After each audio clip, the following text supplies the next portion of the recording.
I would like to ask you a question. Should ophthalmic manufacturers like CROMA answer the requirements coming from specialists? Or, in other words, can we accept to receive instruments and machines which do not fit exactly to our demand? I will take the example of the vitrectomy machine, as I am a vitreoretinal surgeon. Before 2001, most of the manufacturers were proud to present us machine equipped with venturi pump, this is to say with a vacuum control system. And during the first European Vitreoretinal Society meeting in Biarritz, we highlighted, thanks to a big study on fluidics made by Badet and Collin, the advantages of the flow control system, which in retinal detachment surgery allows us to improve our vitrectomy quality. Why did you ask that? The problem during a vitrectomy is that we are constantly working in two fluids of different viscosity, exerting completely different friction forces. The vacuum, the depression exerted by the pump, which is the only motor that makes the fluid advance. The problem is that the speed of the fluid, this is to say the flow, depends on the friction forces. As well as in a car, the engine power is the motor that makes the car advance, but the speed of the car depends on the selected gear, which vary according to the gravity forces exerted by the road. You can drive your car in controlling the number of turns per minute, but without knowing the selected gear and therefore the car speed, or in controlling the speed of your car by your speed cruiser without controlling the number of turns of your engine. If you drive in controlling the power as you drive with your venturi pump, you select with your foot a given number of turns per minute, but you don't control the speed of your car as you don't know the gear, you don't control the forces exerted by the road. If the road is flat, so you will have a certain gear and certain speed. If the road is raising, you will have another selection, another speed, a lower speed, and if the road slopes down, your speed will be 4 times higher. This is what happened during a vitrectomy. When you are in the BSS, you have a high aspiration flow because you have a low level of friction forces, but when you reach the pure vitreous, your flow decreases while the friction forces increase. You can easily understand that when drinking lemonade and honey. When you are on the lemonade, your depression created by the mouth gives you a good flow, but when you go down in the honey, you have to increase the vacuum in order to have a very small flow. And when coming back in the lemonade with the same depression, you will suffocate due to the flow becomes too high. This is what happened to me when working with a venturi pump in this eye with almost completed vitrectomy. I had a first alert that forced me to press very gently in the foot pedal. But the minimum flow produced by the venturi pump in the BSS induced this disaster in less than a third of a second. You can see the tear. When you drive with your speed cruiser, as you do with the peristaltic pump, you select a given speed.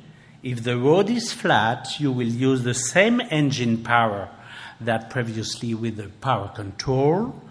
If the road raises, the number of turns per minute of your engine will automatically increase and to maintain the same speed.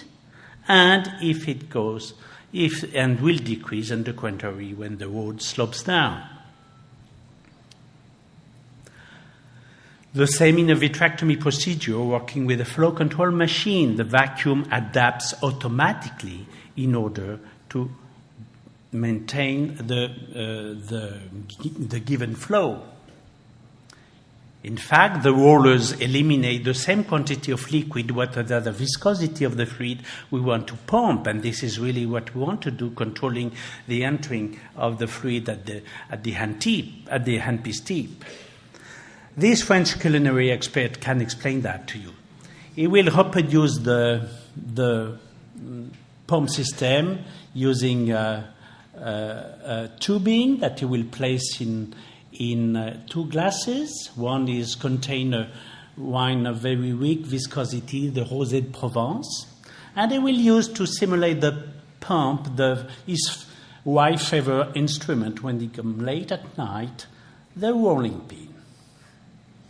For a given number of turns of the rolling pin, he will pump a given quantity of wine. And now, if he replaces the wine with maple syrup that you cannot drink with a straw, and repeat the experimentation for the same number of turns of the rolling pin, he will pump the same number of maple syrup. And this had been shown very clearly by Claude Bauchet during the World Congress Life Surgery in Cannes. She operates with a flow of 2 cc per minute. Here she's in the BSS. There is no vacuum. Then she came in the Vitus, and then the vacuum adapt automatically, raising up to 90. And then she go back in the BSS, and slowly and automatically the vacuum decreased to reach 0. So after this first EVRS meeting, all the European manufacturers developed machines with more and more sophisticated flow control, allowing us to work, like in this very difficult case, between 1 and 1.2 cc's per minute, thing which is absolutely impossible with a Venturi pump. In fact, to obtain 1 cc per minute in the BSS, the pressure at the pump level must be positive, acting like a motor brake. This is to say slowing down the natural outflow of the BSS, and the Venturi can only make a depression, cannot make a positive pressure. And in 2007, when I was president of the EVRS, I organized a survey which showed that almost all the European surgeons wanted their vitrectomy machine to be equipped with a flow control system, and even 72% of the vacuum control users wanted to switch to flow control. And the most important demand was to receive an even more precise aspiration flow control, the second being to have a simultaneous control of aspiration flow and cutting frequency. What was the result of that? The 2 last machines produced by American manufacturers are not equipped with flow control system. Even if they are aware of this demand, trying to dissimulate their flow control incapacity in claiming completely untruth assertions like this one or this one.